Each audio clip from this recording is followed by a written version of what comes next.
बिस्मिल्लाहिर्रहमानिर्रहीम। अस्सलाम वालेकुम नाज़रीन, मैं हूं कंबर ज़ैदी नए व्लॉग के साथ हाज़िर खिदमत है। हमने कल के व्लॉग में आपको बताया था कि सुप्रीम कोर्ट ऑफ पाकिस्तान से बड़ी खबरें आने वाली हैं। आज नए अदालती साल का आगाज़ था। बड़ी इंटरेस्टिंग स्टोरीज़ हुई हैं सुप्रीम कोर्ट के अंदर। और इस में सबसे पहले जो जस्टिस मंसूर के 6 सवालात थे जिनका आंसर एक्सपेक्ट किया जा रहा था कि चीफ जस्टिस जवाबात देंगे, उन्होंने क्या कुछ कहा है। आज एक सवाल का जवाब दिया, बाकी 5 सवाल को एड्रेस क्यों नहीं किया गया और एक सवाल का जवाब क्या दिया है वो भी हम आपको इस व्लॉग में बताएंगे। साथ बंद कमरे का इजलास, फुल कोर्ट इजलास, और ये इजलास इतना अहम था कि सुप्रीम कोर्ट रूल्स में तरमीम के हवाले से बात होनी थी। इस इजलास के हवाले से ही जस्टिस मंसूर ने ख़त लिखा था। इस इजलास में क्या हुआ है, ये इजलास अब से 5 मिनट कबल जब मैं ये वीडियो रिकॉर्ड कर रहा हूँ तो ख़त्म हुआ है, और जो खबरें हमारे तक आई हैं अंदर की वो हम आपके साथ इस व्लॉग में शेयर करने की कोशिश करेंगे। एक और बड़ी इंटरेस्टिंग स्टोरी है और वो जस्टिस अमीनुद्दीन खान साहब के हवाले से है। जस्टिस अमीनुद्दीन खान साहब और फिर जस्टिस अतहर मिल्ला और जस्टिस आयशा के तासुरात, ये बड़ा दिलचस्प एक मामला है, ये भी आपको इस व्लॉग में बताएंगे। अगर आपने चैनल को सब्सक्राइब नहीं किया तो सब्सक्राइब ज़रूर कर लें, बेल का आइकन ज़रूर दबाएं। कोशिश होती है डेली बेसिस पे अपना एनालिसिस और अपडेट्स जो हैं आप तक पहुंचाते रहें।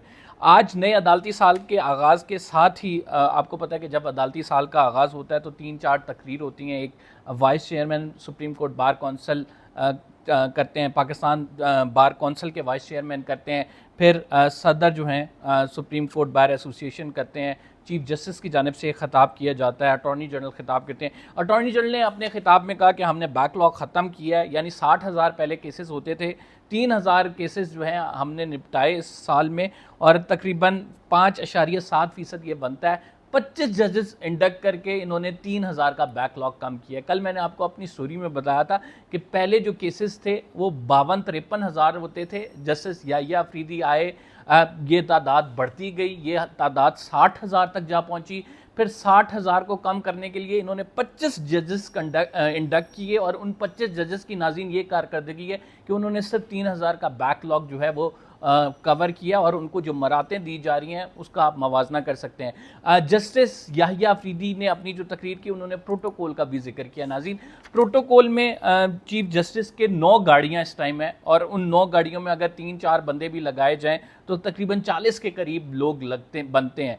चीफ जस्टिस की कारकर्दगी देखें, उनको दिए जाने वाला प्रोटोकॉल देखें, उनकी मरातें देखें, इसके अलावा उनके नौकर चाकर देखें, तो ये आपको आइडिया हो जाएगा कि हमारे मुल्क में अवामी टैक्स पेयर का पैसा किस तरह उसका बेदरीग इस्तेमाल होता है और इनकी कारकर्दगी क्या है। इनकी कारकर्दगी पे जब सवालात उठाते हैं तो आपके साथ क्या होता है, और इनकी कारकर्दगी के हवाले से जब बात करते हैं तो कितनी कदगनें आप पे लगती हैं, ये एक खैर नया मामला है। बहरहाल चीफ जस्टिस ने खुद कहा कि हम ये प्रोटोकॉल कम करने की कोशिश कर रहे हैं। अभी 9 गाड़ियाँ चीफ जस्टिस के प्रोटोकॉल में मूव कर रही हैं, तो वो कह रहे हैं कि हम इन 9 गाड़ियों को कम करेंगे, रेड जोन में मुझे इतनी सिक्योरिटी की ज़रूरत नहीं होती। बहरहाल जो जजेस के साथ जो जजेस को मरात मिल रही है वो भी आपको पता है, जो उनकी पेंशन्स होंगी वो भी आपको पता है, ये सारी मेरे और आपके पैसे से दी जा रही है। और अदलिया की कारकर्दगी प्रैक्टिकल बेसिस पे, आप किसी यहाँ से निकलें, बाहर जाके किसी बंदे से पूछें क्या अदलिया इंसाफ करिए, आपको आंसर मिल जाएगा। किसी रेडी बान से पूछें, रेडी बान के बाद फिर ब्यूरोक्रेट के ऑफिस में जाइएगा, उससे ऑफ द रिकॉर्ड गुफ्तगू करिएगा और उससे पूछिएगा, चीफ सेक्रेटरी या सेक्रेटरी किसी भी जो है डिपार्टमेंट का हो, किसी भी इंस्टीट्यूशन का हो, किसी भी प्रोविंस का हो, तो आप उससे पूछें कि क्या वाकई अदलिया इंसाफ कर रही है। आपको आंसर मिल जाएगा कि अदलिया किस हद तक इंसाफ कर रही है, कहाँ तक अदलिया का तासुर जो है वो लोगों के सामने है, और क्या ये वाकई गलत परसेप्शन है या सही परसेप्शन है, ये आप लोग बेहतर बता सकते हैं। कमेंट करके ज़रूर बताइएगा।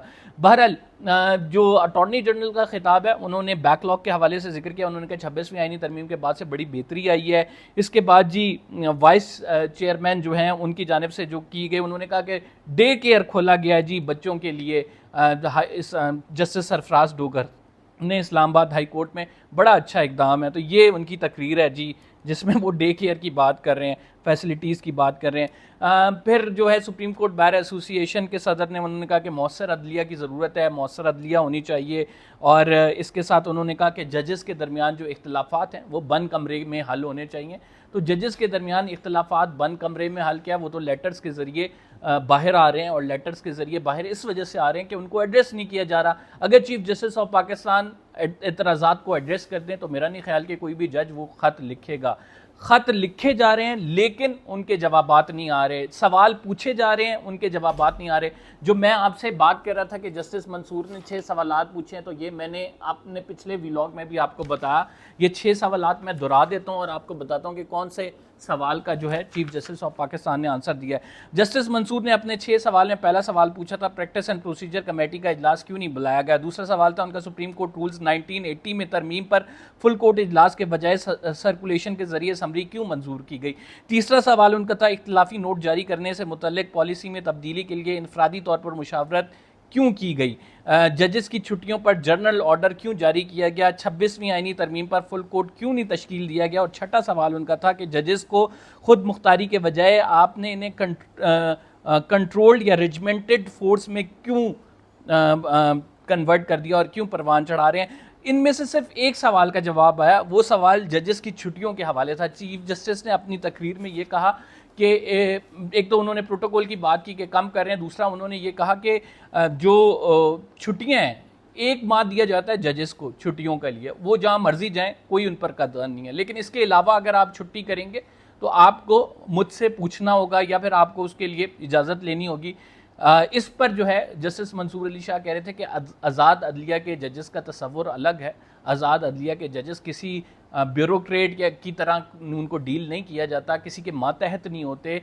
आज़ादी का तस्वुर ही ये है कि वो अपनी मर्ज़ी से कर सकते हैं। लेकिन यहाँ पे मैं एक बात भी कहना ज़रूर चाहूँगा, बेशक वो जस्टिस मंसूर, जस्टिस मुनीब या जो इंडिपेंडेंट जजेस हैं उनके ख़िलाफ़ ही क्यों ना जाती हो, लेकिन मैं ये ज़रूर कहूँगा कि जजेस को 1 माह अगर छुट्टियों का दिया जाता है तो मेरे ख्याल से वो 1 माह भी नहीं दिया जाना चाहिए। जितनी ये तनख्वाहें, जितनी मरातें ले रहे हैं, कोई सरकारी इदारा ऐसा नहीं है जिसमें 1 माह की छुट्टी दी जाती हो कि आप पूरे 1 माह छुट्टी करें। आपको समर वेकेशंस हो गई या विंटर वेकेशंस हो गई तो 20-25 दिन छुट्टी करें, लेकिन आप लोग छुट्टी करते हैं। इसके बाद अगर आप लोगों को छुट्टियां चाहिए और पूरे पूरे हफ्ते के लिए आपने मुल्क से बाहर रहना है, तो सर फिर अदलिया में इंसाफ कौन करेगा। फिर आप जो 15 लाख रुपए जो तनख्वाह ले रहे हैं उसको जस्टिफाई कैसे करेंगे आपके बैकलॉग और कारकर्दगी के हवाले से। तो वैसे ही सवाल उठ रहे हैं, तो वो जस्टिस मंसूर हो, जस्टिस मुनीब हो, XYZ जस्टिस आयशा हो, जो भी हो, तो छुट्टी के मामले पर अगर ये स्टेप उठाया गया है, अगर छुट्टी के मामले पर ऐसा होता है कि जजेस चले जाते हैं और फिर पूरा पूरा हफ्ता गायब रहते हैं,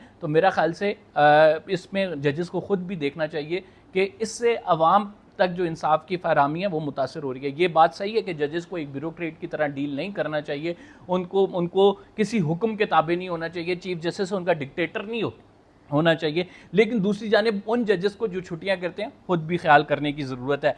बहरहाल इन बाकी सवालात के जवाब चीफ जस्टिस ऑफ पाकिस्तान ने अपनी तकरीर में इग्नोर किए, उनमें से किसी का भी जवाब देना पसंद नहीं किया। और फिर बात ये आई कि जो है वो हो गया इजलास शुरू, जो कि फुल कोर्ट की मीटिंग होनी थी। फुल कोर्ट की मीटिंग से पहले एक इंटरेस्टिंग वाक़या आपको हम बता देते हैं। इंटरेस्टिंग वाक़या ये है कि चीफ जस्टिस ने फैसिलिटेशन सेंटर का इफ्तिताह करना था।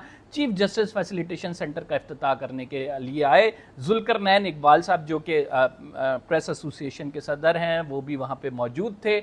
उन्होंने चीफ जस्टिस ने फीता काटा। इस फीता काटने के मौके पर गिरां कदर खदमात वाले सुपर चीफ जस्टिस जिनका कहा जाता है, क्योंकि ज़ाहिर बात है आइनी बेंच के पास ज़्यादा इख्तियारात होते हैं, तो वो हमें पीछे कहीं खड़े हुए नज़र आए। जस्टिस अमीनुद्दीन खान की बात कर रहा हूँ। और चीफ जस्टिस ने प्रोटोकॉल जो है जस्टिस जमाल खान मंदोखेल को दे रहे थे। जस्टिस अमीनुद्दीन खान साहब अकेले बेचारे खड़े थे, अकेले ही पीछे खड़े रहे, उनको कोई उस तरह से पूछ नहीं रहा था। देखें, माशरे में अपनी इज्जत करवाने के लिए ना बहुत सारी चीज़ें चाहिए होती हैं। लोग on the face of it आपकी इज्जत ज़रूर करते हैं, लेकिन दिल में लोगों की इज्जत तभी होती है कि जब आप हक पे हों, वो काम कर रहे हों जो आपको जिम्मेदारी सौंपी गई हो और ईमानदारी के साथ वो जिम्मेदारी कर रहे हैं। बहरहाल ये एक मोरल वैल्यूज से रिलेटेड बात थी।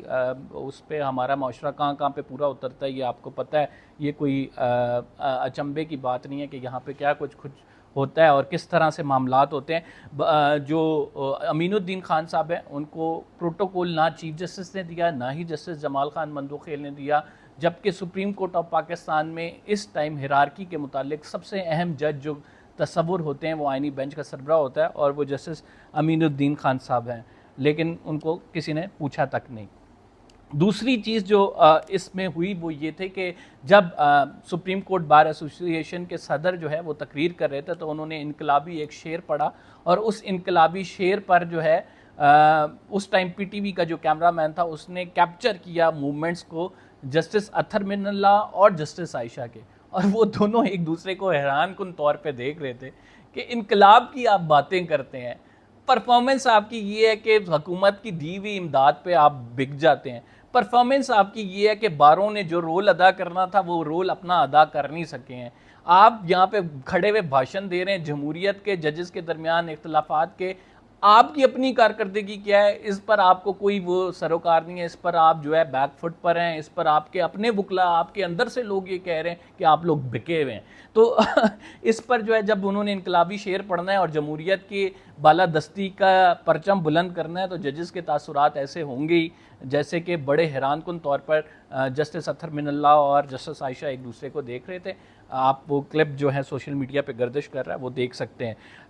अच्छा, मैं आपको आखिर में जो है फुल कोर्ट के हवाले से बताऊंगा। फुल कोर्ट की मीटिंग नाज़रीन जो है अब से कुछ देर कबल हुई, 40 मिनट की ये मीटिंग बताई जाती है, जिनमें से 4 जजेस ऐसे हैं जिन्होंने इस मीटिंग का बायकॉट किया। अभी जो इतलात आ रही हैं उन 4 जजेस में जस्टिस जिसमें जस्टिस मंसूर हैं, जस्टिस मुनीब हैं, जस्टिस आयशा हैं और जस्टिस अतहर मिनल्ला है। इन 4 जजेस की इब्तदाई तौर पर जो इतलात आ रही हैं इन्होंने इस मीटिंग का बायकॉट किया है। और बायकॉट क्यों किया है? सुप्रीम कोर्ट रूल्स 1980 में तरमीम होनी थी, उस तरमीम के हवाले से इन लोगों ने सवालात पूछे थे, इनके सवालों को एड्रेस नहीं किया जा रहा है, ये मुसलसल खतूत लिख रहे हैं लेकिन चीफ जस्टिस उनका कोई जवाब नहीं दे रहे, चीफ जस्टिस की जानिब से कोई जस्टिफिकेशंस नहीं दी जा रही, चीफ जस्टिस जो इकदाम कर रहे हैं वो यूनिलैटरली कर रहे हैं, डिक्टेटरशिप जो है एक तरह से नज़र आ रही है। इस वजह से मेरा ख्याल से इन चारों ने बायकॉट किया। और बाकी 25 जो जजेस हैं, आप देखें 25 जज है, 40 मिनट की मीटिंग में हर किसी ने 1-1.5 मिनट बोला है, जो 40 मिनट में ये मीटिंग ख़त्म हो गई है। मेरा नहीं ख्याल कि इसमें कोई बहुत ही